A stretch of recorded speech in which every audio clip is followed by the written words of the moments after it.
لەم ڕۆژەیە بتوانین پەیامێکی بۆ ئاشتی و پێکەوە ژیان بگەێنینە جیهان و بە تایبەتی هەرێمی کوردستان و عێراق کە ئێستا هەرێمی کوردستان بە بۆنەی هەڵبژاردننی سەرۆک کۆمارەوە کۆمەڵێک گیر و گرفت دروست بۆ لە نێوان پارتە سیاسیەکانی هەرێمی کوردستانە و ئێمە وەکو ڕێکخراوی ئاشتی خێرخوازی نێودەوڵەتی بە باشمانزانی ئەمڕۆ پەیامێکی ئاشتیانە بدەین بە گوێی هەموو پارتە سیاسیەکان و سەرجەم لایەن و بیرۆ سیاسیەکان و بۆ عێراقی تازەش کە بتوانن ئاشتی لە عێراقا سەقامگیر بکرد.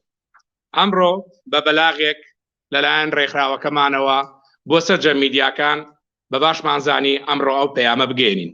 ڕێکخراوەکەمان یەکێکە لەو ڕێکخراوانەی کە خزمەتی کردووە بە بەردەوام بۆ ئاشتی و پێکەوە ژیان، خزمەتکردنی تاچی کورد، تاچی عێراقی وتوانیوێتی کار و چالاکی گەورە ئەنجام بدا هەل لە بیدایەتی کۆرۆناوە تا ئێستا توانیوێتی زیاتر لە تەمەنی خۆیدا کە ئەم ساڵ لە 16 ساڵیادی دامەزرانی ئەم ڕێکخراوەیەوە ئەبێ بە 14 ساڵ کە خزمەتی کردووە لە هەرێمی کوردستانە، توانیوێتی بە 480 پرۆژە خزمەتی گەلی کوردستان و عێراق و ناوچەکە بکات و لە پرۆژەکانیشیا پرۆژەی ئاشتی و پێکەوە ژیانی هەبوو بۆ خزمەتکردنی سەرجەم عێراقیەکان و سەرجەم چینەتوێژەکان و ئاین و پێکاتەکان لە هەرێمی کوردستانە.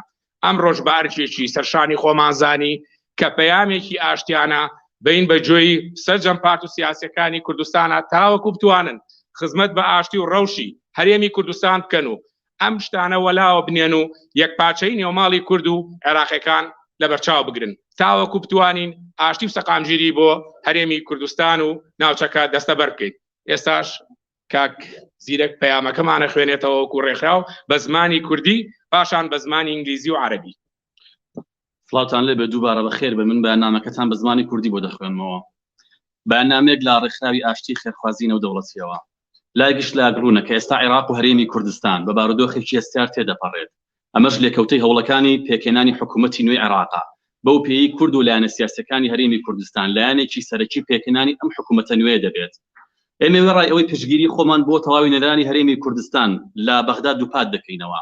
دەمانێت بە هەموو لایەکی ڕابگەێنین ئەو لێدوان و بارگرژە میدیایە فەرمی و نافەرمیانی بەدی دەکەین لە هەرێمی کوردستان لە نێوان لایەنە سیاسیەکان لەبارەی پۆستی سەرۆککۆماری عێراق کە پشکی کوردە بە تەواوی نیگەرانی کردووی. بەڕێزان لێرە و داوا لا سەرجەم هێز و لایەنە سیاسیەکان دەکەین بە تایبەتیش هەردوو حزبی کوردستانی پارتی دیموکراتی کوردستان و یەکێتی نیشتیمانی کوردستان کەوا سنوورێک بۆ ئەم بارگرژە میدیایە و لێدوانانە دابنێت کەوا کاریگەری نەرێنی دروست کردووە لەسەر دەرونی هاوڵاتیانی هەرێمی کوردستان و دۆخێکی ناخۆشی دروست کردووە. داواش دەکەین هەردوو لا پێش ئەوەی کۆبوونەوەی ئەنجومەنی نوێنەرانی عێراق لەبارەی هەڵبژاردننی پۆستی سەرۆککۆمار بەڕێوە بچێت هەردوو لایەن بە یەک کاندیدی هاوبەش بەشداری بکەن. ئەم کارش دەبێتە هۆی ڕەوینەوەی ئەو بارگرژەی ئێستاک لە هەرێم دروست بووە. هەروەها سنگ و قورسایی کورد ئەوەندەی دیکە لە بەغداد بەهێزتر دەکات. وەکو ڕێکخراوی ئاشتی با پێویستی دەزانین نووسەران و ڕۆشنبیران و هونەرمەندان و هەموو کەسێکی ژیان دۆست و ئازادی خواست داوای لێ بکەین لە ئێستادا کار بکات بۆ ڕەوینەوەی ئەم بارگرژەی دروست بووە. بۆ ئەو مەبەستەش ئێمە وەکو ڕێکخراوی ئاشتی خێرخوازی نێودەوڵەتی لە ڕۆژانی داهاتوو کۆنفرانسێک لەبارەی سەقامگیری سیاسی و پێکەوە ژیانی ئاشتیانە لە هەرێمی کوردستان و عێراق ئەنجام دەدەین. دووبارە سوپاس بۆ ئامادەبوونتان. ئومێد دەکەین هەموو لایەنە سیاسیەکان لە پێناو خەڵکی هەرێمی کوردستان هەست بە بەرپرسیارەتی زیاتر بکەن.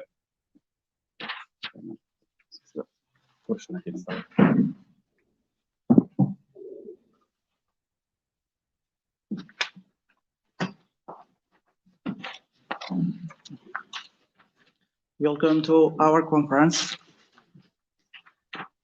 A statement from the Charity Peace International Organization.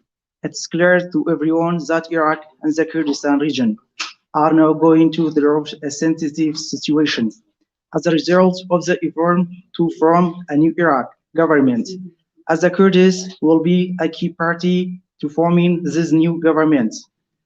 In addition to reaffirming our support for all representatives of the Kurdistan region in Baghdad, we wanted to announce to all sides the UC official and informal media statements and tension between the political parties about the position of the President Republic of Iraq, which is the share of Kurds completely worried about us.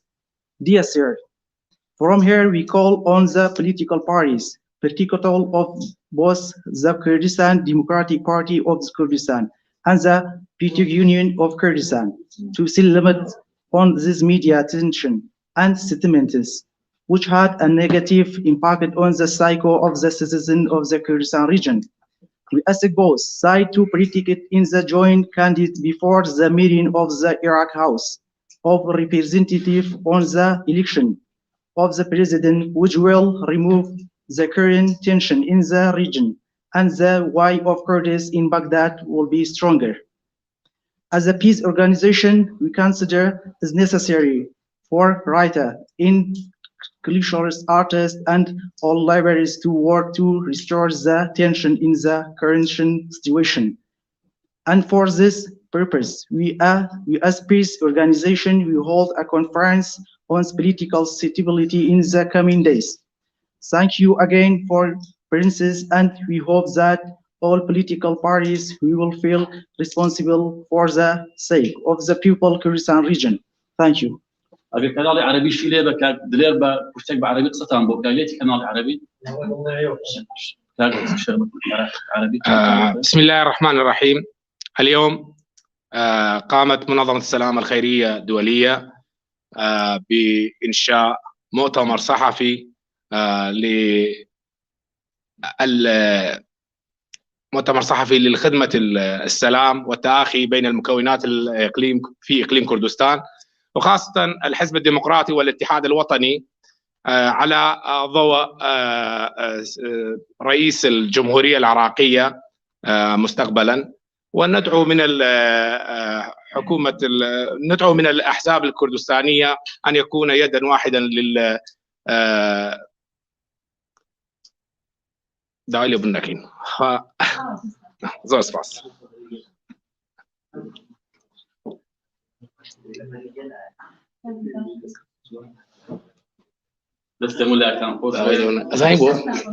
هين حاضرنا مترجمة كتير ما حاضرنا ببشي عربي. دايلي بالنكين مترجمة كتير ما نجيش لك. زور ده.